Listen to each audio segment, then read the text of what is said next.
Good morning, everybody. Yes, Shreya, you can carry on. Yes, thank you, Rajesh. Good morning. Thank you for being with us this morning. We have successfully completed 3 days and 6 sessions. We are in the fourth day, and we have three presentations from two national and one international speaker from Haramaya University, Ethiopia. Today, we are pleased to welcome a very renowned scientist, Dr. A.P. Lipton.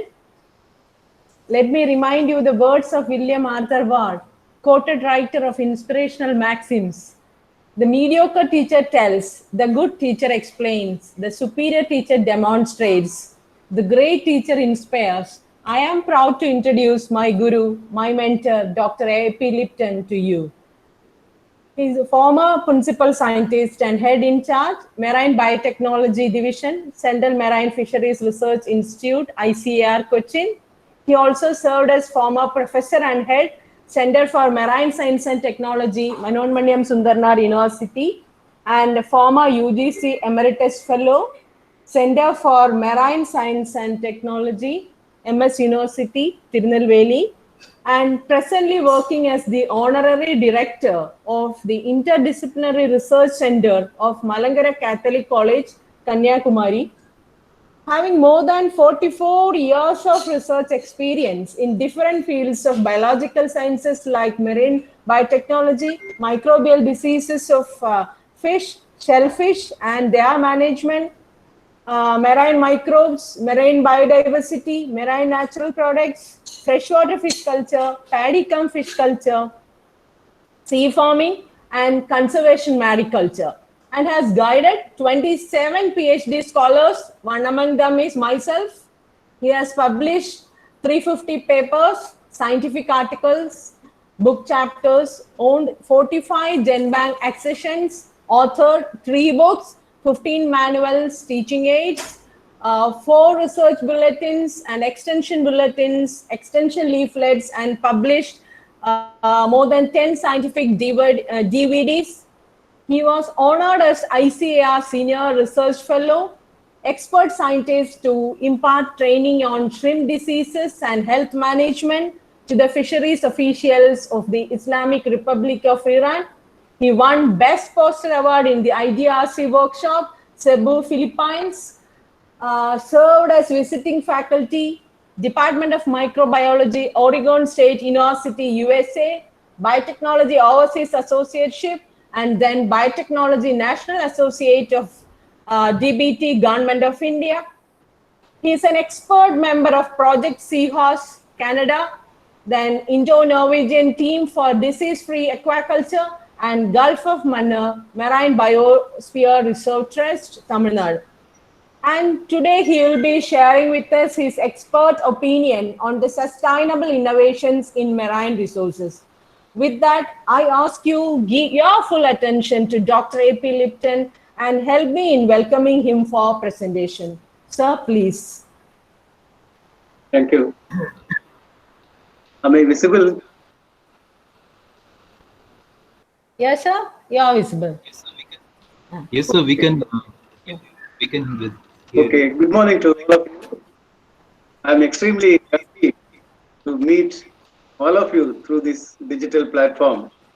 First of all, I thank the organizers, Dr. Sriya and other associates, for giving me this wonderful opportunity to meet all of you through this digital platform. I really appreciate the organizers for giving much thought to the life sciences, and they have chosen a right topic: research breakthroughs and technological developments in life sciences. So good morning to all of you. Probably this is a lionfish. Most of you would have seen it. It's a marine form. My talk today is about the sustainable innovations in marine bioresources. Well, I want to take you for some time to the marine habitat. You know, the ocean, they cover about 71% of the Earth's surface. It's almost equivalent to about 360 million square kilometers, and the land mass is about 29%. I wish also to emphasize some facts about the ocean. The average depth of the ocean is about 12,200 200 feet, which is equivalent to about 3,720 meters. The deepest point, as many of you know, is the Mariana Trench in the Western Pacific, which is about 36,198 feet. It's almost 11,033 meters. And very interestingly, there is a lot of mountains inside the sea. And the ocean, they are known as the ocean ridges. They form great mountain range, which is almost about 64,000 kilometers long, that weaves on its way all through the major oceans. And this is the single largest feature on Earth. And the highest mountain so far recorded is Mauna Kea, which is located off Hawaii, which rises about 33,474 feet. That's equivalent to 10,203 meters from its base on the ocean floor. Only about 13,680 feet, that is 4,170 meters, are above the sea level. So there is a little bit of comparison between the, so far we know about Mount Everest, that is the highest range, 8,850. But the marine system offers another biggest, tallest one, that is Mauna Kea, which is 10,203 meters. And depending on the light availability, depending on the feed availability, and the conditions of fishes living in the system, the ocean has a lot of divisions. As I told, the light availability is one of the major problems in the ocean. Now you can see, what is this? Almost dark. So in the ocean depths, we can see only like this. We cannot see anything. Excuse me, sir. Yeah. Please share your screen, sir. This is the ocean depth I am showing. It Okay. No. Your screen. Green. Is it? Am I right? No.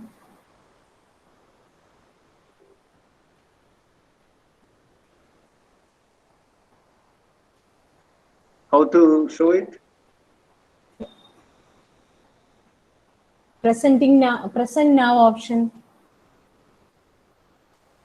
The right bottom.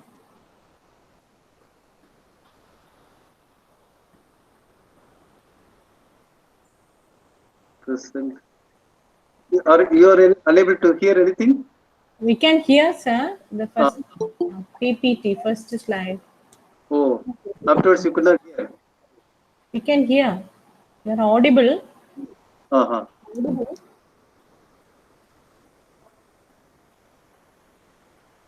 Okay, present now. Yes.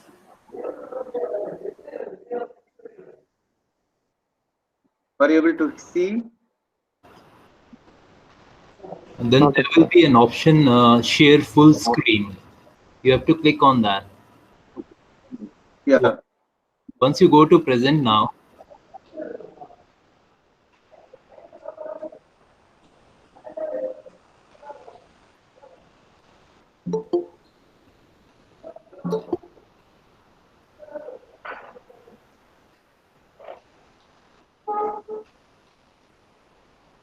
Present now? Yeah. Share your entire then you'll get an option Enter screen. Yeah. to share your full screen. Yeah.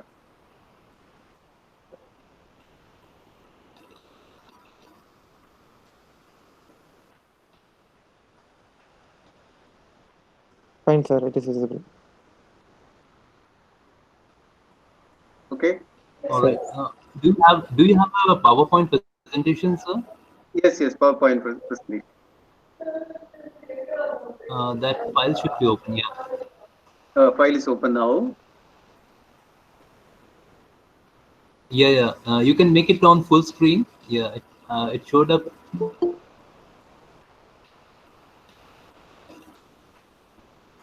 Okay. Full screen. The PPT. I think it. You have to open the PPT now. It is minimized, I think. Yeah, we can see the PPT. Okay. I'll put it on the full Uh, screen now. yeah, very good, sir. We got it. Yes, we can carry on now, sir. Thank Now, you. I think I need not start from the beginning, I suppose. It's perfectly all right, sir. Okay, okay. Should I start from the beginning now? You can quickly go through the slides Yeah. and yeah. So first of all, I am happy to meet you all through this digital platform. I thank the organizers for providing me this wonderful opportunity. And I also congratulate the organizers, particularly Dr. Sriya, for choosing a very good topic on research breakthroughs and technological developments in life sciences. Good morning to all of you. I'll rush. My topic is about sustainable innovations in marine bioresources. And I want to take you to the marine habitat. You know, the ocean covers about 71% of the Earth's surface, which is about 360 square kilometer area, and the land mass is about 29%. And I want to present also some of the facts about the ocean. The average depth is about 12,200 feet, which is equivalent to 3,720 meters. The deepest point, as I told a little bit earlier, is the Mariana Trench, which is located in the Western Pacific, which is about 11,033 meters taller. I mean, deeper. The mountains, there are a lot of mountains inside the sea. You'll be wondering about the mountains. And it is the largest single feature on the earth, which is about 64,000 kilometers long, that weaves its way all through the major oceans. And among the highest mountains, Mauna Kea, located in Hawaii, it rises about 33,474 feet, which is equivalent to 10,203 meters from its base on the ocean floor. And about this, only about 13,680 feet are above the sea level. So this slide is a comparison between the Mount Everest as well as Mauna Kea. Definitely the Mauna Kea is still taller one. Depending on the food availability and light availability, the ocean is divided into several oceans. And now I am presenting a slide. What you see is absolutely black in color. That is absolutely darker. So when you go to the ocean depths, it is something like that. Now the scientists have found two very interesting species of fish, which is already known. That is known as the anglerfish. Anglerfish, they have the female anglerfish, they have something like an antenna here, and the females will have always a light emitting, a globe on the top of the antenna. And this light emitting antenna has got very important pathogens, the bacteria, light emitting bacteria in that antenna. The purpose of this light emitting bacteria has two things. One is, we all know that in the land, if you put a light in the night, there will be several insects will be attracted towards the light. So light is a source of attraction of insects. Like this, in the deep oceans, these fishes living in the deep oceans, through this light, they could attract a lot of their own prey, and they will be over on it. Second important purpose of this light is they have something like only the females will have that kind of a light, so that is attraction for potential mates to the fish. There are two species, Melanocetus johnsoni, that is the top one, and the second one is the triple water sea devil, Cryptosaurus coerceri. These two are important fishes, and now the scientists, they discovered that the bacteria which are living on the antenna, they have lost some of the genes that are needed to live freely in the water. This is because of the fact that the fish and bacteria, they developed a tight, mutually beneficial relationship where the bacteria generate light while the fish supplies nutrient to the microbes. So the inference here is the deep sea marine bacteria, they are very important source for light generation, and that requires a lot of research till now, and with which we will have a lot of applications in the marine realm in the years to come.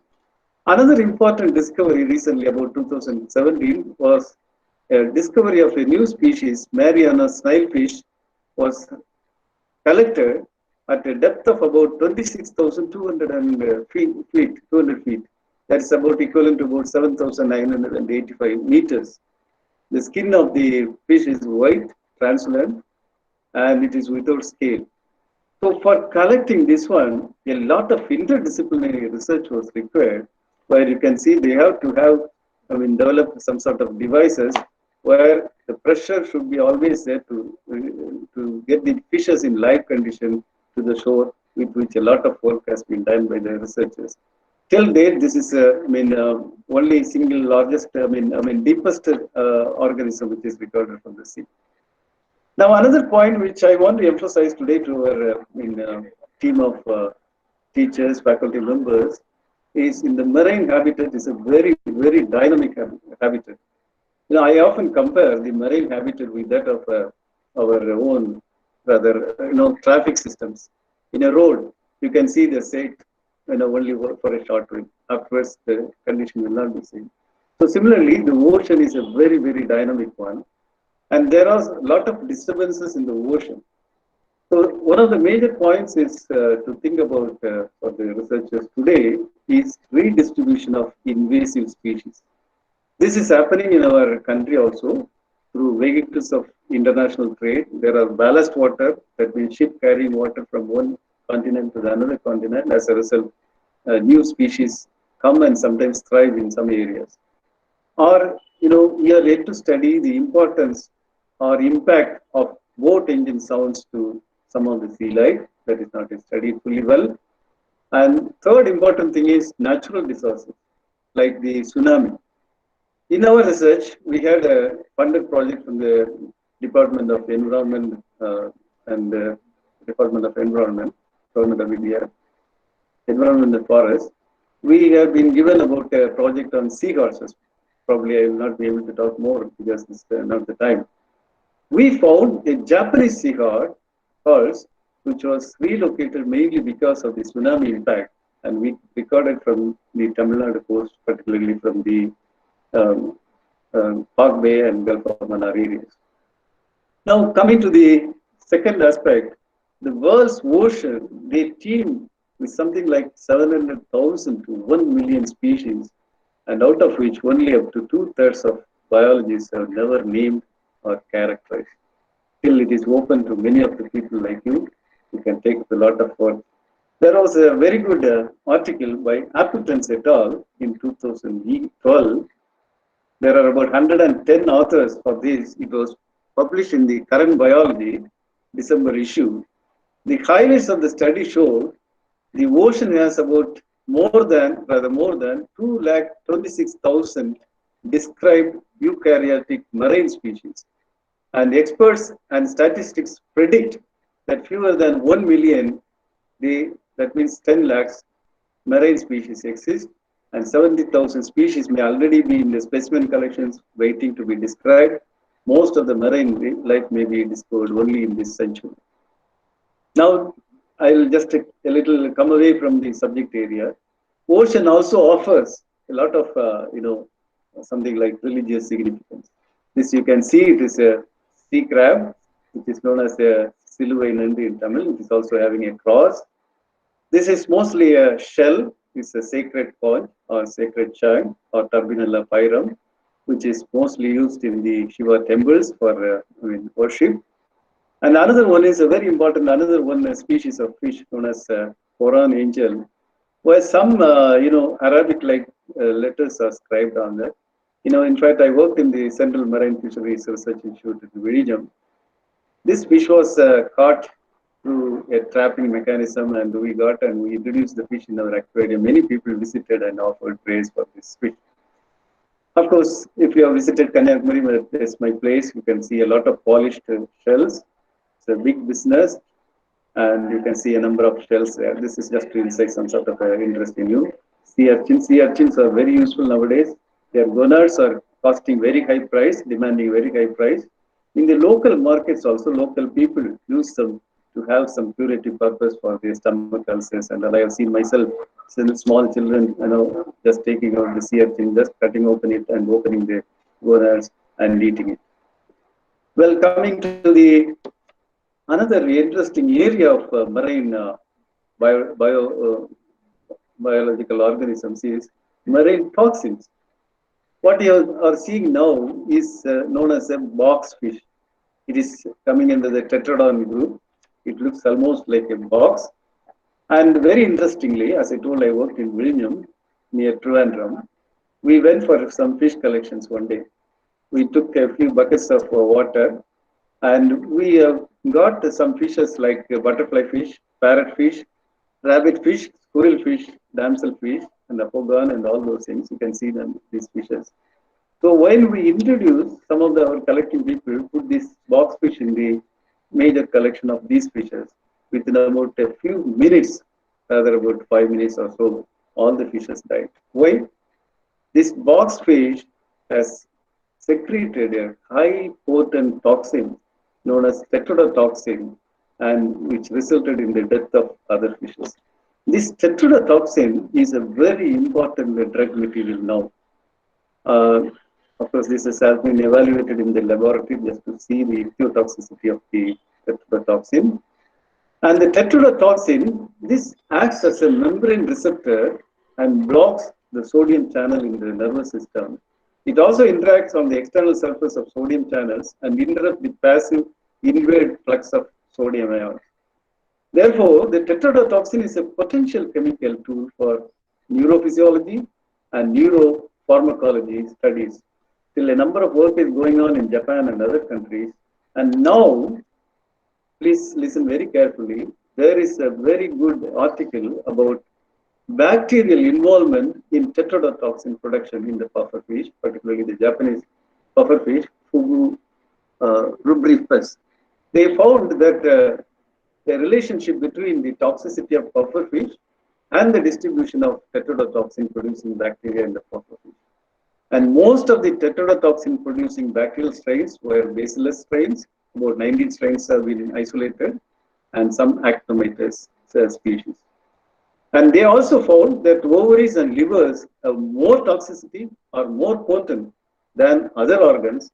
The number and toxicity of tetrodotoxin producing strains was greater than that of others. So this is another marine toxin through fish is another very, very interesting area of research.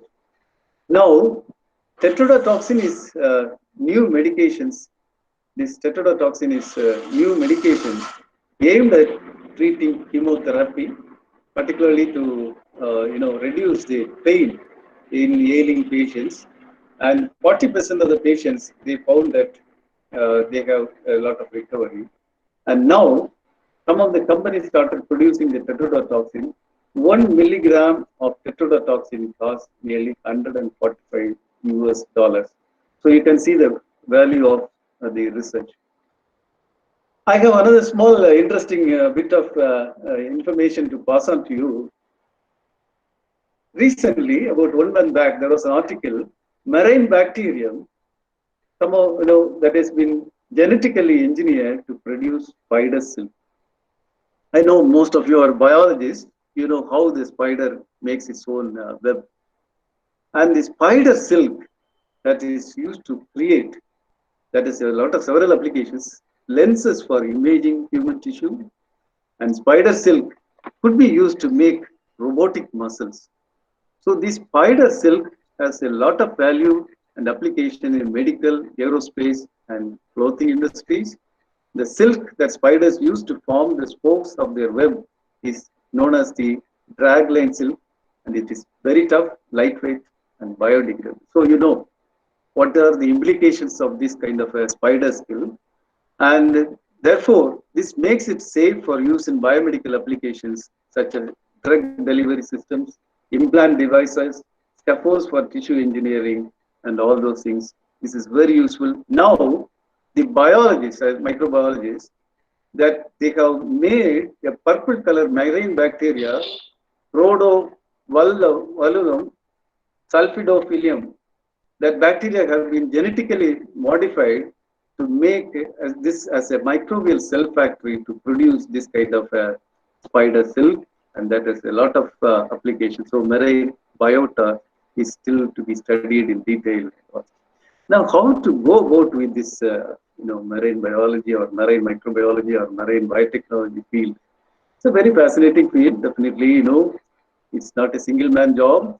There's a lot of people should be integrated, involved, and their expertise, their research thoughts, innovations are to be carried out only through them.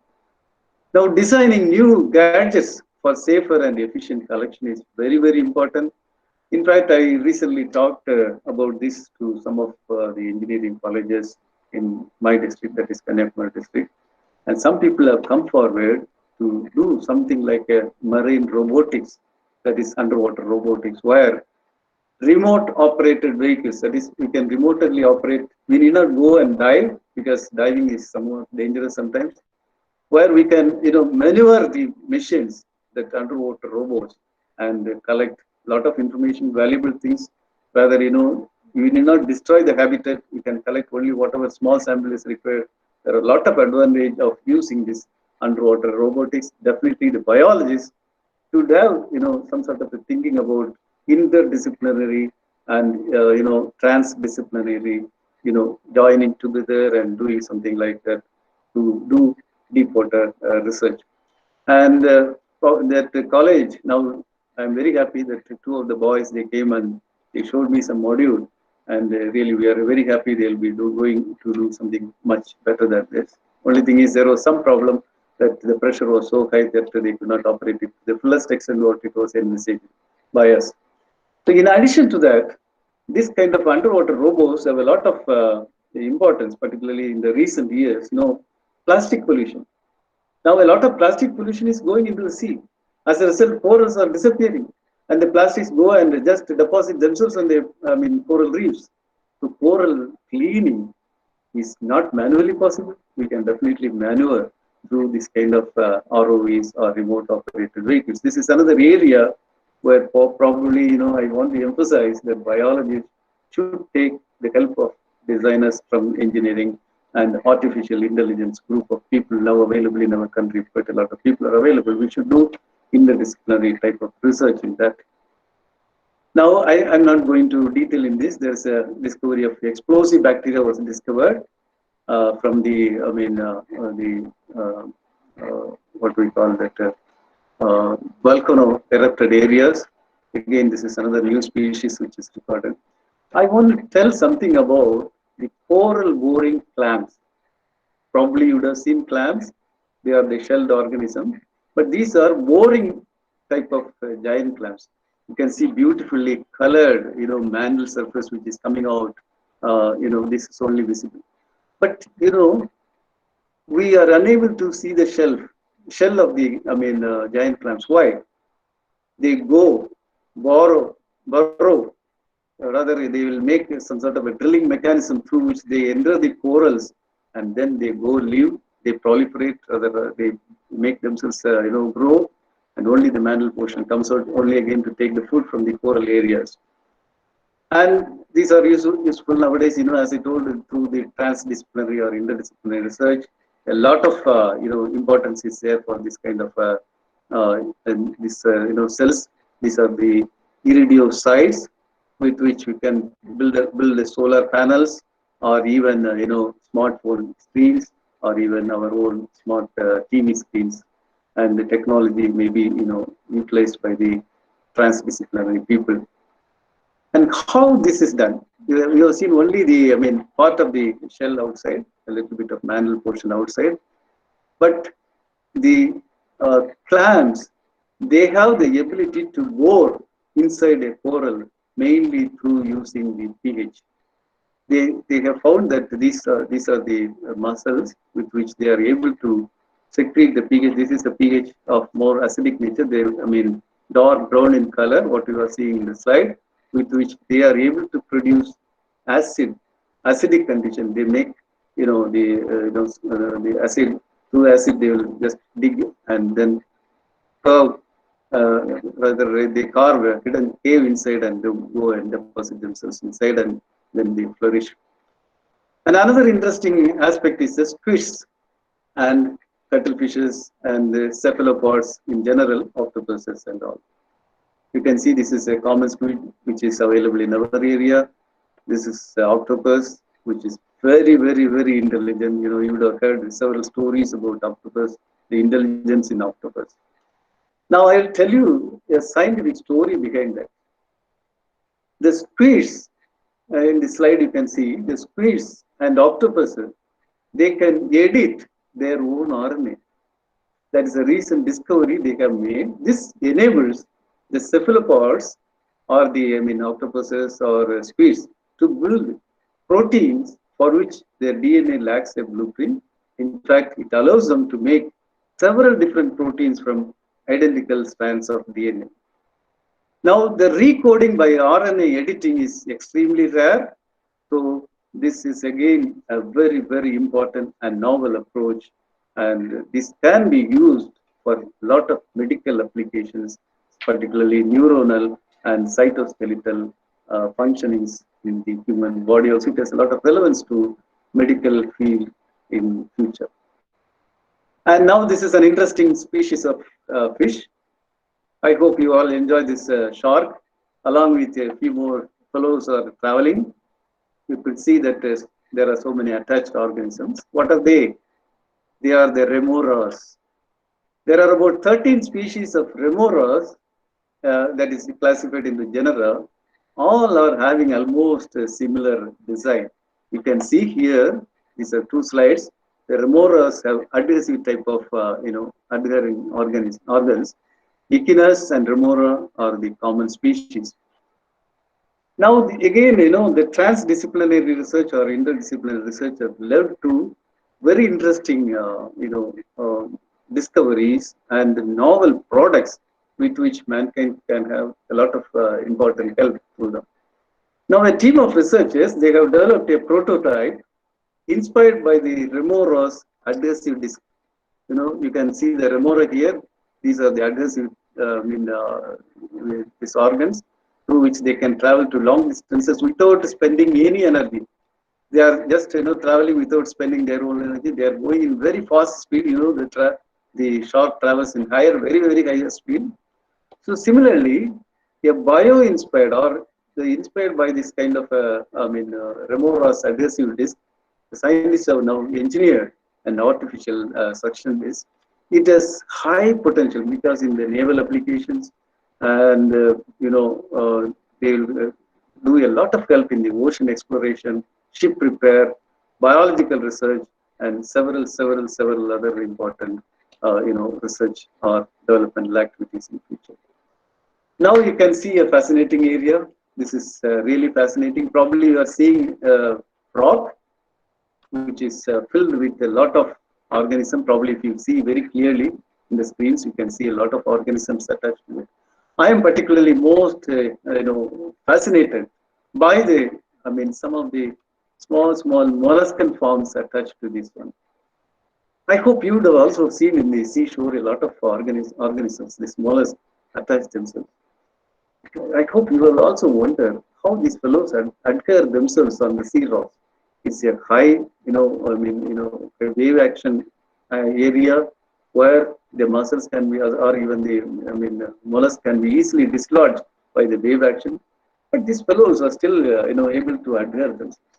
God has given them a lot of good potential because they are able to produce a glue which can work even in high salinity and high water conditions. Normally, most of our glues, what we get, may not work in water.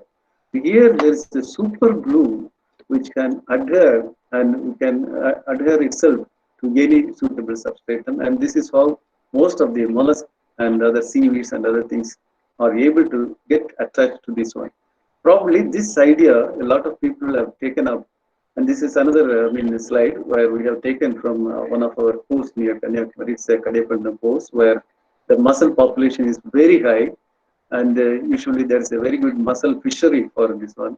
And one of my research team members, like Dr. Sriya, there was another Dr. Divya, I have asked her to study something about that. She has taken out the mussels, and she was able to see, even if the entire, the byssus threads, these are the byssus threads, they are removed, they are able to produce new this byssus threads with which they will be able to adhere to even glass surfaces within a few minutes. This is how she has taken a good video also. Now we have seen this kind of muscle adhesive is known as it is dopa protein, and it is known as IDOPA or 3,4 dihydroxy L-phenylalanine. That is the main ingredient of the dopa protein, with which they are able to stick on even to very, very slimy or very, very difficult surfaces. And this is about muscle culture. You can, I'll just go. Now this, as I told, the glue is able to work even under very, very, very high rigid conditions like the seawater influx and in the water. So now muscle inspired glues or muscle adhesive proteins or MAPs are really, really very good combos. This is particularly very useful to, particularly in the medical field, to operate newborn babies, which is a very big challenge because newborn babies cannot be sutured. Their skin is very delicate. So naturally, they will be able to, glue it with this kind of muscle-inspired glue. And in US, there is Acro Biosystems, one of the leading manufacturers of recombinant protein, is now manufacturing the muscle adhesive proteins or MAPs. It's a cell culture grade. It is priced 1 milligram, $110. You can imagine, how much of a research has, been put in to develop such kind of a very important, medicinally important, and it is useful for the small babies and all this. There are like other organisms, marine organisms like corals, soft corals, and all those things, which are now being investigated. Even in the Trivandrum, we have Sri Chitra Tirunal Institute of Medical Sciences at Puduparam. They are also trying to develop interdisciplinary work, particularly using the marine coral as a substitute for bone because they are very light, but they are very durable due to the calcium content in that. Again, the soft corals, they are very important. And soft coral has again led to the development of collagens. There's a very, very, very, very, very useful product known as a collagen, which is particularly useful for the human beings. And nowadays, some of the companies have started manufacturing marine collagen. So we get a lot of inspiration through the marine sector, a lot of inspiration. If you just go and look, you'll get inspired by the marine system. But we can achieve many things through science. Now I'm going to present something about a very interesting thing, particularly for the ladies. Pearls. Pearls are very, very valued, very high for for pearls because they are praised for virtues and love, wisdom and justice, spirituality and righteousness. And pearls are praised as symbol of love too. So this is the Central Marine Fisheries Institute where I work. There's a lot of emphasis was given in the 80s, 90s about pearl culture, spherical pearl culture. This is a pearl oyster with pearl inside, where this pearl can be synthesized by minor surgery of the pearl oysters.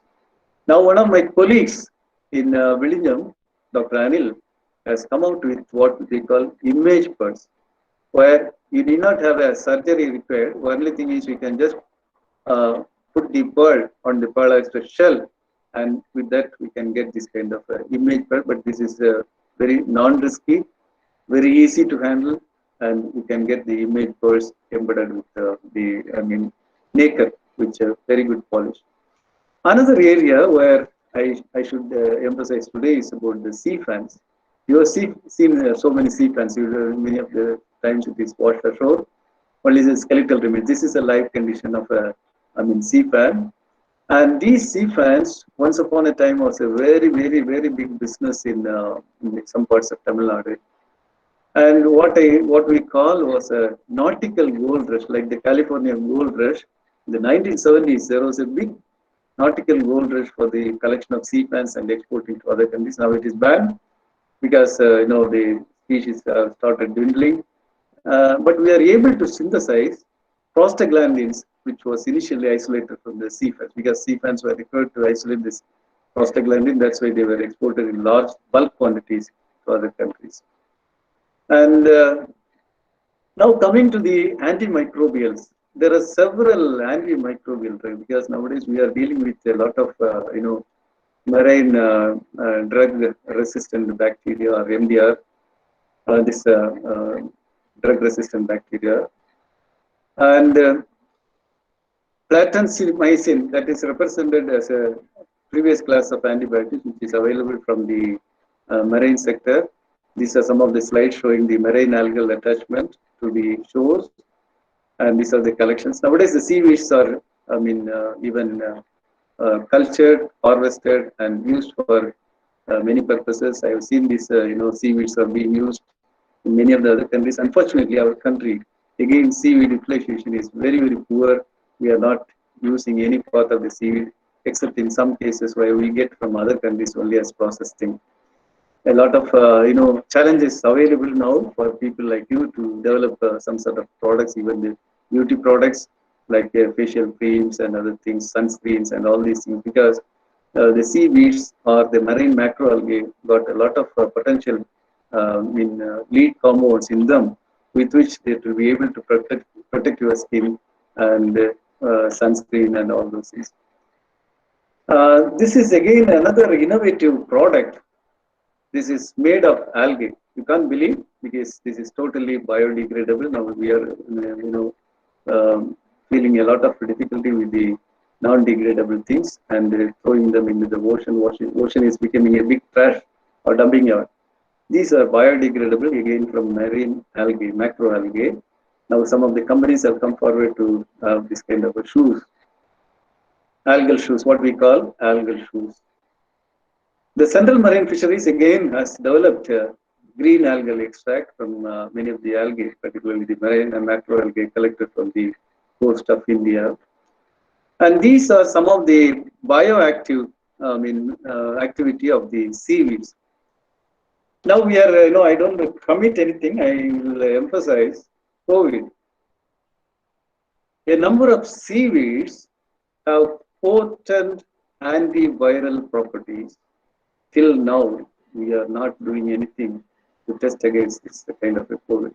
One of the important thing is Alba fasciata, where our group has done quite a lot of work on Alba fasciata, which is a green algae, macroalgae, which is abundantly available in the rocky coast in and around our places.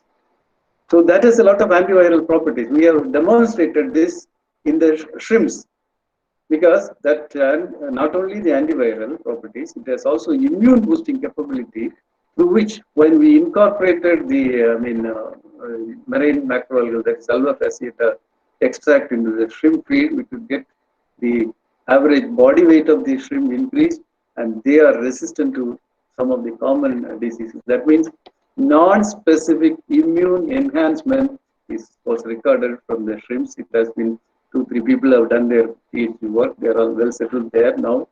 Really, they have done marvelous work, and that has added a lot of industrially and aquaculture industrially important materials for the people to take up.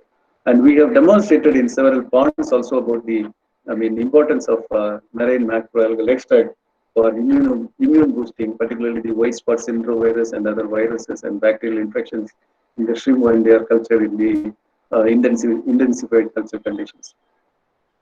And another group is about bioabsorption. I will not go into details.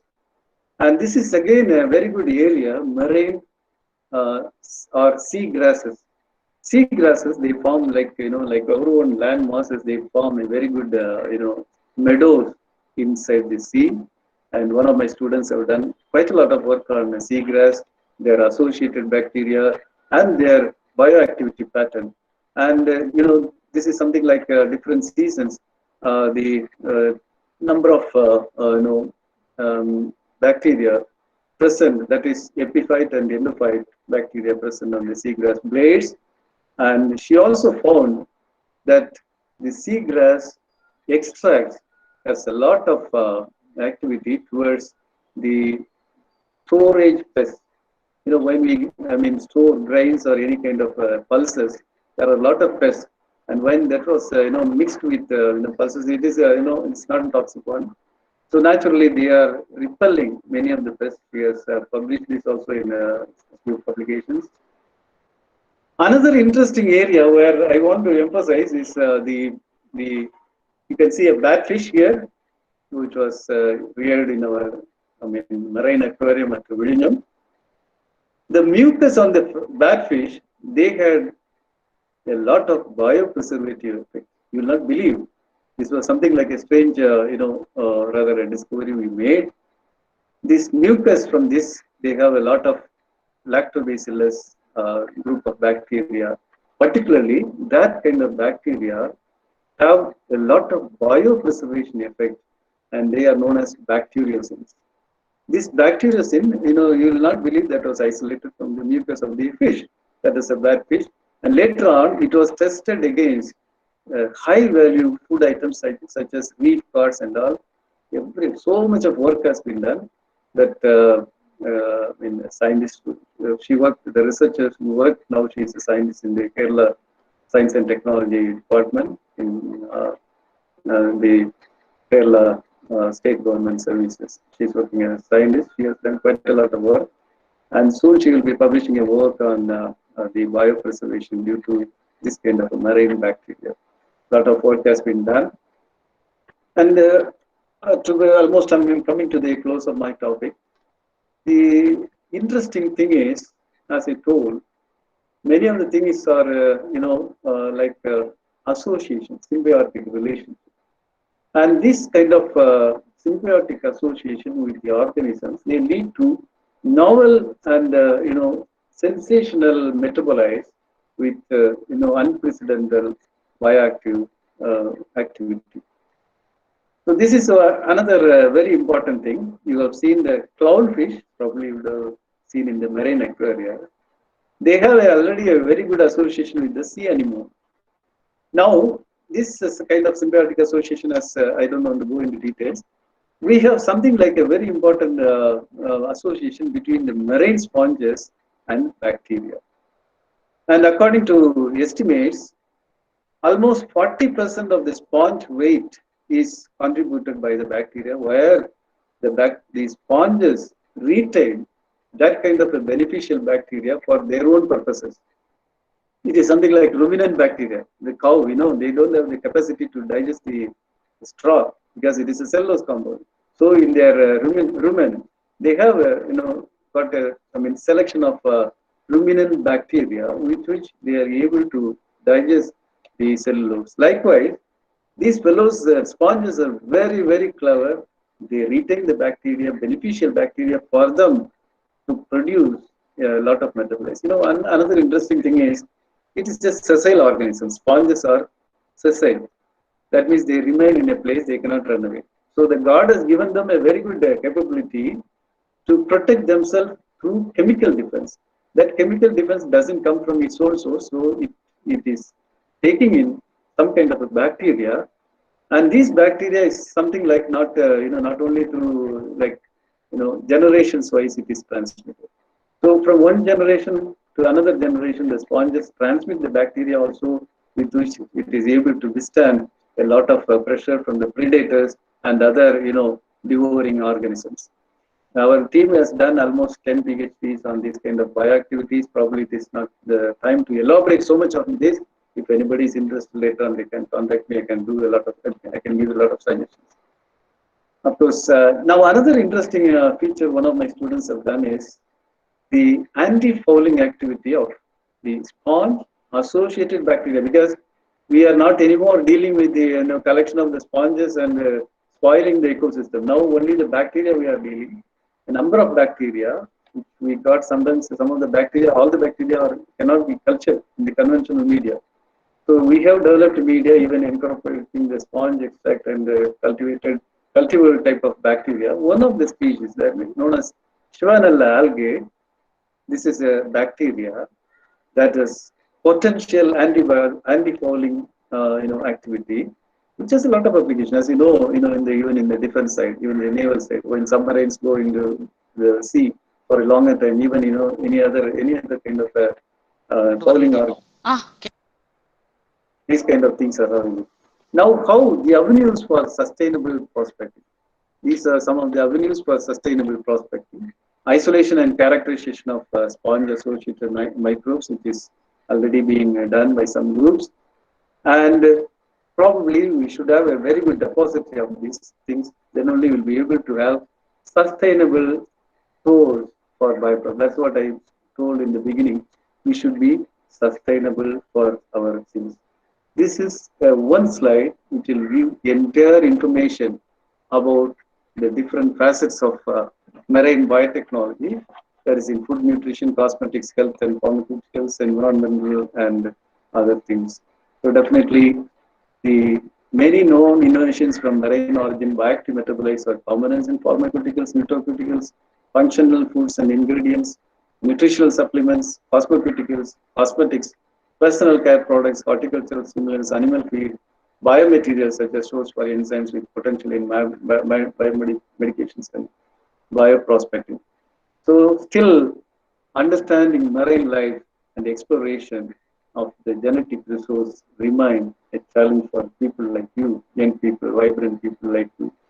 Like, we have to go for new bioresources and new products can be obtained, and marine drugs and chemicals will not be a big problem also. One thing I want to tell now for young researchers like you, the Innovation and Entrepreneurship Development Center, that is known as IEDC, under the National Science and Technology Entrepreneurship Development Board, that is National Science and Technology Entrepreneurship Development Board, Department of Science and Technology, they provide some sort of a project. The mission is to develop institutional mechanisms to create entrepreneurial culture in academic institutions to foster growth of innovation and entrepreneurship among the faculty and students. So this is a simple message for you. You can take this as an important step towards the career, and you can also develop a good team of researchers with your support. My dear young researchers, your ability to generate innovative ideas is not a merely function of the mind, but also a function of 5 key behaviors that I must say because I'm more experienced now. To optimize your brain power for discovery. In the next slide, listen carefully. There are 5 key behaviors. One is associating, drawing connection between questions, problems, ideas from other unrelated sources. That's what I told, transdisciplinary. Associating. Second one, questioning, posing queries that challenge common wisdom. Third one is observing, rather scrutinizing the behavior of researchers, industrialists, customers, suppliers, competitors to identify new ways of doing things because now our economy should be supported by people like you. I don't know in the comments. Networking, another important feature among the 5 key behaviors, meeting people with different ideas and perspectives. There are so many people, even a common person, or laborer or a worker in the field. They have more imagination and more ideas and experiment. That is one thing. As Dr. Sriya told, we have to do a lot of experiments, rather constructing interactive experience and provoking unorthodox, ideas.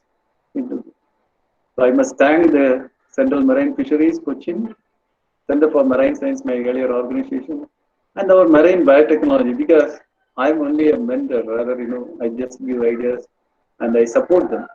There are a number of people, like Dr. Sriya and so many people are involved. Dr. Joseph Seldin, and he was a winner of several prizes. And there are so many people, not only researchers, everybody is involved in the research and development because most of the things are ideas generated from our lab. I'm also thankful to the CIFA, Central Institute of Freshwater Aquaculture. The directors are well-known, well-wishers of us. The Sri Ayyappa College for Women, particularly the Botany and Zoology Department. Mahashri Dayanand University and the PSBR Krishnamurti College for Women, Botany Department, for their, thinking, how we can create this biology education. And that has provided ample opportunities like me to interact with you. Good luck to all of you. And thank you very much. I close this. Thank you. I hope I have maintained my time. Thank you, one and all. Thank you, sir. Our seas and oceans provide a rich and largely unexplored reservoir of biodiversity with great potential to contribute to food and energy security, human health, and industrial production. So, from this presentation, we could realize the importance of acquiring sufficient understanding of marine ecosystems to allow the sustainable exploitation of marine biological resources requires a step change in the scientific endeavor. Dear sir, you made the topic come alive for us. Your photographs and slides combined with the statistical data made a compelling argument. You found a way for everyone to participate. I think everyone felt that the session was very rewarding. Now I open the platform for discussion.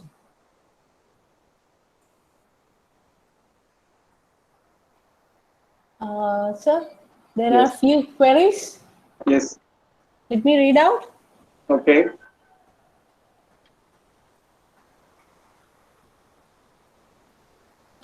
From Febi Pavia, she want to know the lifespan of algae shoots. Okay. Algae shoots. Shoes. Shoots. That Yeah. that is only not my work. That was marine algae, which was taken up for the next Olympic also. The one of the major suppliers of shoe companies, they have taken up the work. I'll just show you the slide again. But the longevity must be very high because it is they have a lot of um, agar type components in that incorporated. This one, I mean, if I'm right?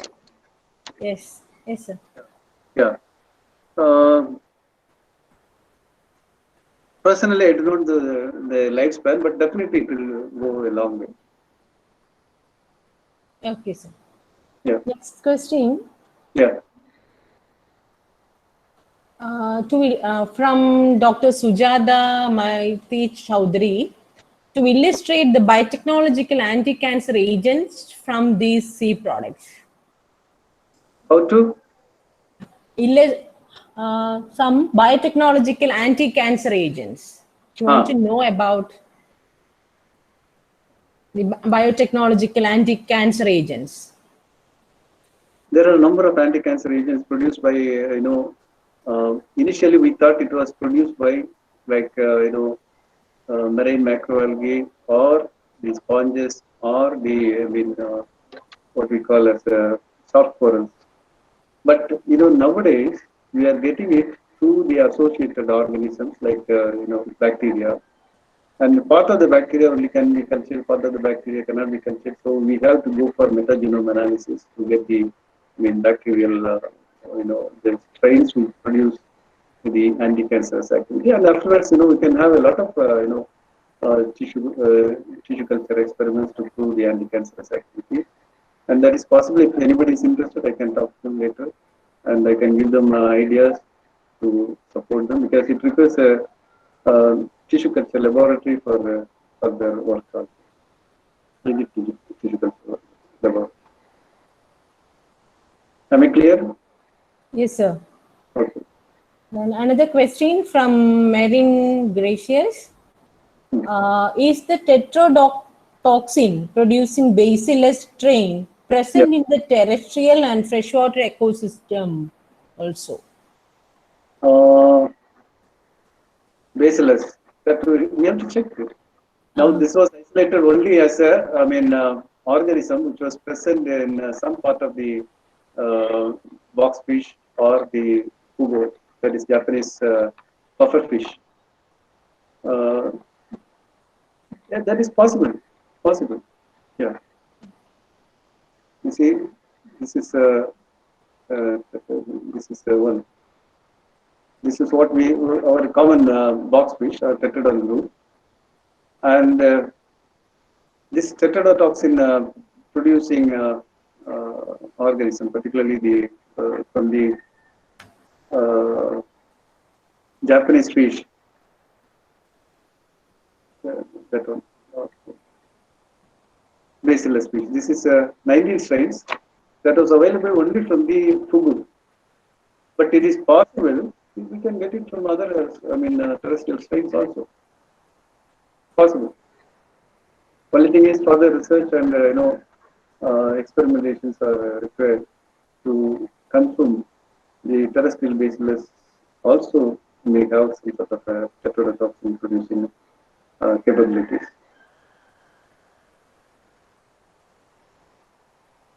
Any other queries, dear participants? Oh, yes, sir. Another one. No. A suggestion to organize a session for cosmetic possibilities using seagrass as well, non-deep sea fishes. Okay, that's a good thing. In Yeah. fact, I've been also talking more about use of seaweeds as not only as food, but also like sunscreen and beauty products, because it is not harmful to the skin anymore. They are quite compatible for the skin, and definitely that will have a lot of potential for the future. Yeah. Sir, another question from Ms. Lipika Patnaik. Do Yes. marine sponges secrete sesquiterpene? Yes, it is reported. Reported. There's no doubt. And I'm not remembering the exact species now, but I can get you the information if you want. Or you can search it out also. Sesquiterpene secreted. Then another one.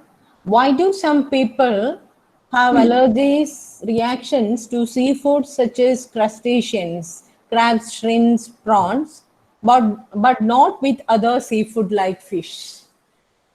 This is a difficult question because each one, everyone has a genetic makeup, and probably some people may have inborn allergy problems for certain this one. Second thing is the question has some sort of a relevance. The prawns or the shrimps, they carry a lot of the vibrios sometimes, and that creates a lot of problem for the human beings. Vibrios are dangerous, as you know, they cause cholera type or any other type of infections, and that is one of the reasons why most of the people get stomach upsets and all those things. That's one reason. This is probably not washed clearly and all. Another reason is if somebody takes clams and mussels, chipping, they have some sort of a problem because they are filter feeders. They take in a lot of suspended particles, and that goes into their muscles. Muscles means the real thing which we eat, and that will be accumulated. This is something like biological accumulation. They accumulate. The toxins will remain for a long time. That's what happened in Kerala coast about I think in 1997, 98 or something like that. About 8 people died when they took mussel food as a food along with tapioca because of and this one. There was a dinoflagellate toxin was there, and that has resulted in their death even. It was something like paralytic food toxin, where ascending paralysis was there. The people will have numbness initially on their toes, and it will spread and it will reach the head, and they die within about 24 hours. That was happened in the government medical college at Toronto, where we were also taking some samples. That was a paralytic shellfish poisoning, where now the government of India is seriously thinking about monitoring PSPs, that is paralytic shellfish poisoning. So that question has a lot of relevance to other using food materials from marine sources. That is something like safe food using sea materials. Thank you. Nice question. Sir, one more question. Yeah. Many marine microbes can't culture.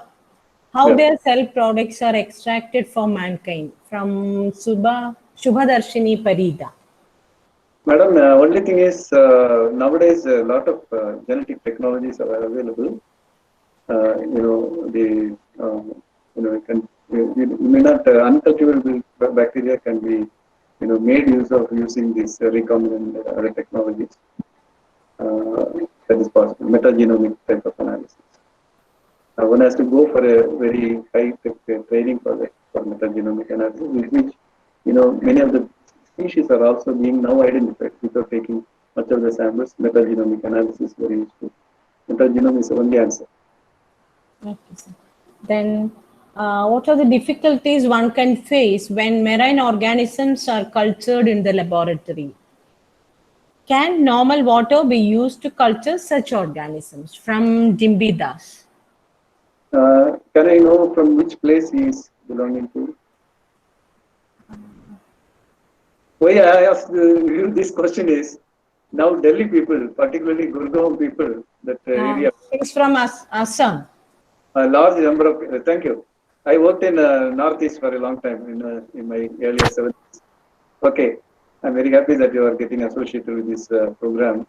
Now there's a big craze in our country to have marine ornamental fish inside the home as a home aquarium or office as an office aquarium. It is possible to culture them provided we give all the appropriate conditions like salinity. The seawater is a saline condition where the parts per thousand value is about 33 parts per thousand is saline condition. Nowadays, sea salts are available, packet salts. If you want, you can culture them. Not in freshwater. Freshwater is impossible because osmoregulation difficulty will be there. When you transplant a marine organism immediately to your freshwater, immediately it will die. But if you use a synthetic seawater, the minerals available, packets are available. There's a big business going on, in the sea salt business, particularly for the marine aquarium. It is possible to culture them in your own home. There are a number of beautiful organisms, marine organisms, which even crustaceans, even fishes. Number of organisms are there with attractive colors. You can have your home aquarium or office aquarium. Really, from Assam, you can just do it.